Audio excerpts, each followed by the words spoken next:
Okay, so this is your feedback for the pre-production tasks. It's Friday the 21st, and I have the team, but no Nathan today, who apparently is in Dartford, having caught the wrong train for getting into college today. So let's go through individually then. So if we start off with the mood boards and the colour palette. Okay, so whose task was this? This is Sam's task. Yeah. You did the mood. Right. Okay. So this is your task. Yeah. Okay. So at the moment this is incomplete.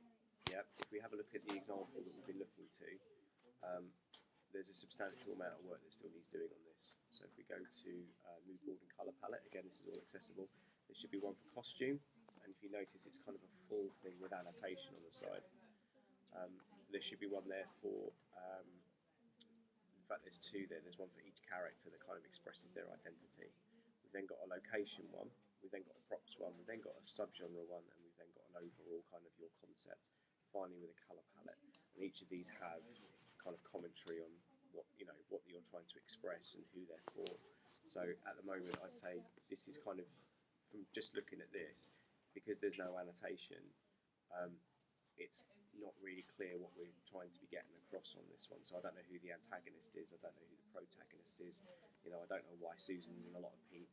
I can see that there's some thought here about the types of characters, but I don't know much about what's going on here because of the annotation. The other thing is obviously there's a substantial amount missing in terms of all these ones here, locations and props. So at the moment we'd probably be giving that a kind of E- because it's incomplete really, but at least there's something there. Okay, so there's quite a substantial amount of work that needs to be done on that. Moving forward onto the next ones. Audience research. Okay, so for this, the blog is quite clear what we need on this with the handout that's listed on there. So again, this whole task was set 18 days ago now, so we've had 2.5 weeks for this whole section. It was set on the 3rd of October, and it's now the 21st. So if we go to, sorry, clicked on the wrong one. That one. So it was set on the 3rd of October. There we go. It was due on the 14th, so we've actually had a considerable extension on that of 7 days. So on the audience research, it makes it quite clear. 10 trailer questions, 10 poster questions, 10 magazine questions, ask 20 plus people, and then we need to collect our feedback. So if we go through, so this is nice, I like the way it's laid out, it's good. And you've got 10 questions, very good. Okay, go through posters, same sort of thing, I'm liking that, lots of visuals for them to ask, and you've got questions about your fonts as well. Colour schemes, I'm liking that. Yep, good. So we've got a lot of questions. Now we've got all of our responses from WhatsApp. Good, that's nice. And then we've got the presentation of the results on here with some analysis. So this is complete for this section. Good, same thing with the posters. We haven't quite finished it off for the trailers yet. Sorry, that is the trailer. We haven't quite finished off with the magazine by the looks of it. So that will need to be done along with the results. I think we've got 1, 2, 3, 4, 5, 6, 7 to really, if you want the higher grade, you need to ask more people. There's 13 people missing at the moment from your results. So there should be 20. Again, at the minute, that means that we're kind of got quite thin. That's 1, 2, 3, 4, 5, 6, 7, 8. So again, that one means there's 12 people missing that we should have asked in your target audience age range. So again, it's on its way. It's incomplete.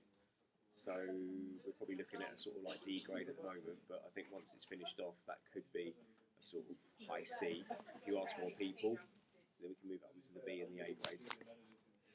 Okay, if we go to the next series of tasks on this, so we're now on to the posters and magazine drafts.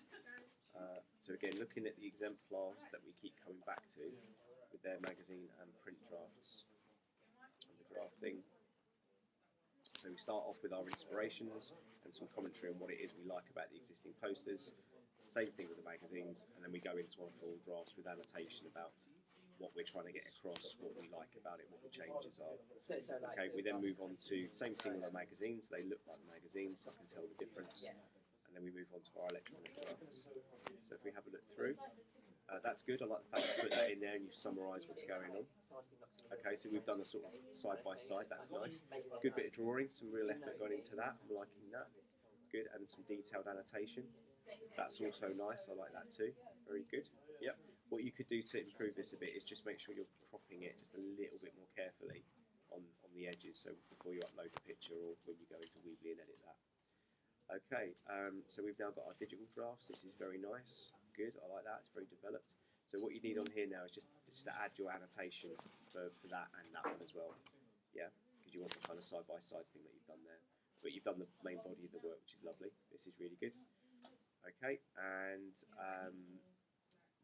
so we need the draw magazine drafts need finishing off, and so we're kind of a bit incomplete on this one. So again, this is probably, although this is really strong work, we're probably looking at a sort of D- simply because it's kind of incomplete on balance. If the posters weren't so strong, it would be probably an E grade, but the posters are very strong, what you've done there. So a little bit concerned that with an hour left of the deadline, we haven't finished this off yet. Okay. Right, we should also by now be taking some photographs for our shoot. Yeah, so that would involve getting your characters in front of the green screen in some sort of attempt at costume or makeup, and starting to do some sort of photo, so you can start putting them in and playing around with some final digital drafts. Yeah, so I know quite a few groups have been working on that already. That's the stage afterwards to finish this off to the A grade. That makes it the A grade. Okay, and then finally, if we go on to the last section. So this is the camera work stuff.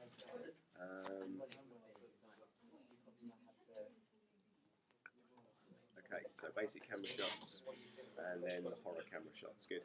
So with this one, to improve it, what we'll be looking at doing is all the prep work that we did for things like rule of thirds, setting the exposure on the camera, depth of field, all those kind of things. We'd want to have that in at the top of this as well with some annotation. Yeah. So basically, all the prep work that you did, just type it up and stick some images in there just to make this look a bit more kind of fully there.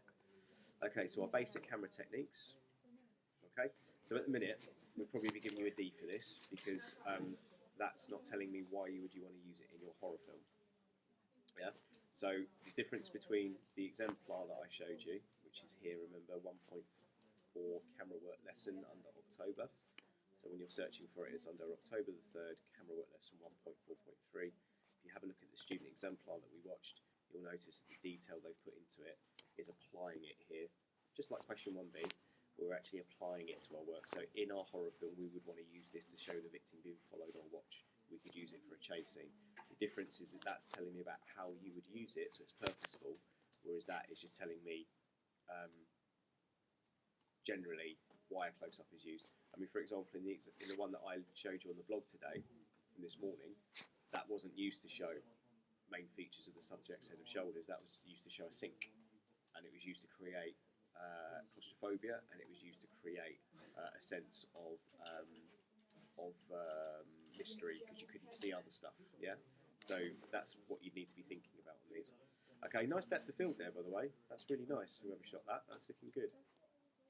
Okay, so again, you need to talk to me about using that sort of type of shot. Okay, so again, over the shoulder shot, would we use that to have a conversation with someone conversing? The other reason you could use it is someone approaching someone else. Now this guy is complete mystery because we can't see his face, so that might be why you want to use it on a horror film, is because actually it reveals that person and all you can see is their expressions, which might be fear. Okay, so we've got all of our shot types in there. Okay. Yep. Okay, what I'm missing from the looks of it is movement. I can't see movement in there. And also I can't read that. That's massively too big. So this is incomplete at the minute. All we've done is the shot types. So that's only 1/3 complete. If you look again at the task that was given to you, you were asked to, your basic camera techniques video, and this is the lesson that we worked through. There's your guide sheet. And if you remember, I got you to take a photograph of all that. So I don't have any of the angles in there. All I've got is camera shots. I don't have camera movements or that. So this is substantially incomplete at the minute. So this is bringing it down now to a sort of E grade because I don't have all that done. If we go back to this now, we've got our 10 camera horror shots. This is nice. I like the framing that you've got in there. That's very nice. If we have a look through while it's still pinwheeling.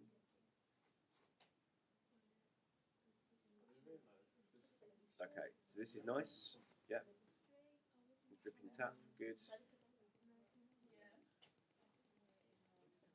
Okay, enter text here, so this is incomplete. So I wouldn't even watch any more of this when I'm moderating. I'll just say, well, this isn't, this isn't finished.